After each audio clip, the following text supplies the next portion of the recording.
this video, I will show you how to remove pages from a PDF file directly on your mobile phone, and the best part, no app needed. Let's get started. First, open the Google Chrome browser on your phone. We will be using a free online tool called I Love PDF. I've added the link to the exact page you will need in the pinned comment below, so just tap on it to open.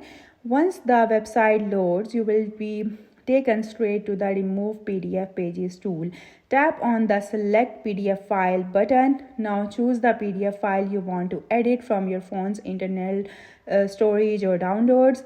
Once it's uploaded, you will see all the pages displayed on your screen. Simply tap on the pages you want to delete.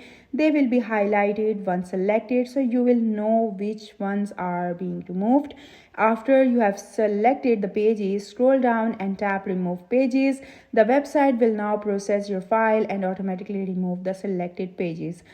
Your new updated PDF will then download automatically to your phone. Just tap open and you will see your clean edited PDF with all unwanted pages removed. And that's it for today's video. I hope you liked the video. Thank you for watching.